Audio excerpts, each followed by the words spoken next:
Hello there. I've just moved into this nice little studio apartment in the suburbs of Paris, and I know it looks very green. Wall is green, cupboard is green, my shirt is also slightly green, this calculator over here is green. Call me Lightning McGreen if you will. So yeah, I'm going to talk about how to get housing in Paris. I'm going to share my experience, and maybe a thing or two from this video might help you.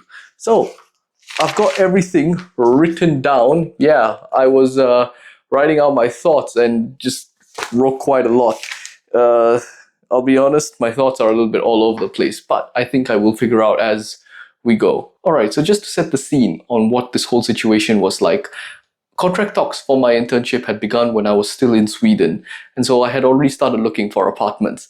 The thing is, it's so tough looking for housing in Paris because, the housing market, it's very competitive. The demand is crazy. It's quite tough when you're not physically in Paris, especially you want to see the apartment for yourself before you even start renting. So what I decided to do was book an Airbnb in Paris for about a month and use that 1 month to go house hunting.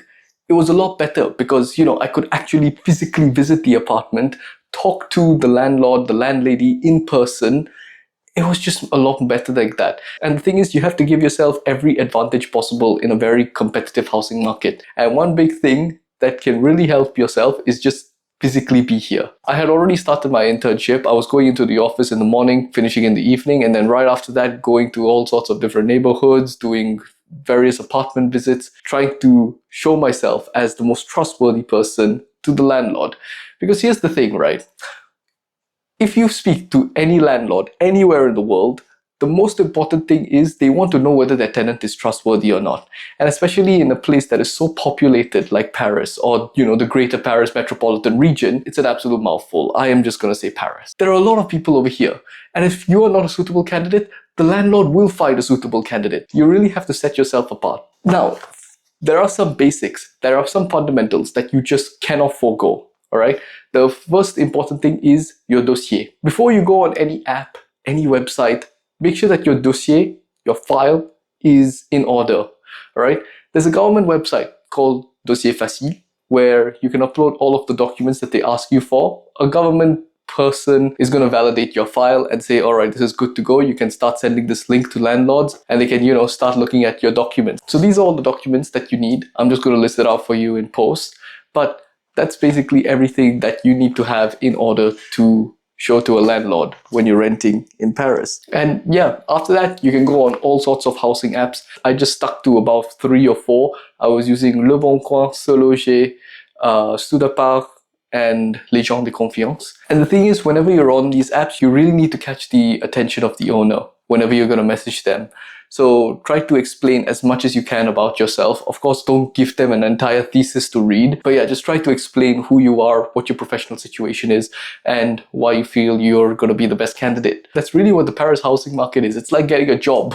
So it's pretty tough. And the thing is, right, after speaking to many landlords, they want people who's going to move in as soon as possible. And, if you're not going to move in as soon as possible, they will find someone who will, because that way they get more money out of it. This is what sucks in one of the most competitive housing markets in the world. You also need to be quick. I was refreshing Le Bon Coin the whole day. An apartment posting will go up and then within 10 minutes it'll be gone. That's literally what happened to me. I saw this very nice apartment in Versailles. I was like, oh, cool, I'll message the landlord. It was 10 minutes after the post went up. And then the landlord came back to me and said, oh, no, sorry, I already got 4 other people. After so many rejections from landlords, or after seeing some of the most crappy apartments ever, or the most unresponsive landlords, eventually I found this place and I managed to get an apartment visit. The owner of this apartment, she seemed very nice. And so I was like, great, I can now set a good impression in front of her and show her who I really am. Well, if there weren't enough surprises already, and this is unheard of where I come from, but there were multiple people booked to see the same apartment at the same time. So, there were 4 of us just waiting outside to see the same apartment at the same time. Where I come from, this is unheard of because apartment visits are usually private. Now, here's the juicy part of the whole story, right? So these 3 other people were there and we were all looking at the apartment at the same time. Word of advice for all of you when you're house hunting, always make sure that you have questions ready to ask the owner. No matter what it is. As we were asking different questions to the owner, I noticed that 2 of these people could not speak French. And so every time they asked a question, I would ask the follow-up in French. Every time the conversation switched to English, I switched it back to French. And I know when I'm saying it like this, like I sound like a complete jerk, but you have to understand, I was like 7 days away from being homeless. One of the people who could not speak French, was giving me a bit of a dirty look because we could see we're both Indians, right? But he could not speak French. Now, I know how he felt, right? Because I was him 5 years ago when I could not speak a single word of French when I came to this country. I've been here 5 years. I'm going to use that to my advantage. Now, there was still one person left who was speaking French. And so we then got to discussing what our professional situation is. This person said, I'm a master's student currently working on my thesis and I'm going to start my PhD in September. And when I heard that, I was like, hang on a minute, let me explain my professional situation. I said I'm doing my end of studies internship and I'm earning a stipend every month. But in reality, what I was telling the owner was, hello, I'm earning money, pick me. So that is kind of what I did to maybe mentally shift the game into my favor. Now, is this maybe what went through the owner's head?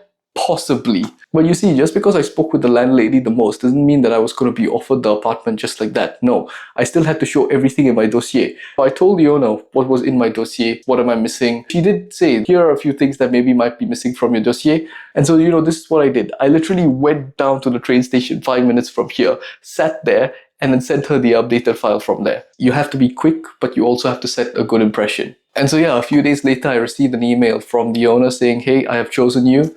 Can we move on with the contract signing? It was a big win for me because I really liked this apartment. It was in my budget and it was in a good area. So of course I said yes and I accepted that offer. Here's the final word. The Paris housing market is very competitive. I don't know how many times I've said that, but it really is. So you have to use everything in your locker to your strengths, to your advantage. Yeah, I did feel like quite a jerk by virtually putting those two people out of the conversation with the owner just by switching the conversation to French. But I was like them 5 years ago where I didn't speak a word of French. And so, I would obviously use my language advantage to get ahead because I worked hard for it. That was basically everything about my housing story. I'll just take you around this place and show you my nice little studio apartment. So here's where I rest and that's the table. There's a nice little kitchenette over here. And here is the bathroom. Very nice. And yeah, that's pretty much how I got this place. I hope this video helped you in any way. And if you are looking for an apartment in Paris, really all the best and good luck out there.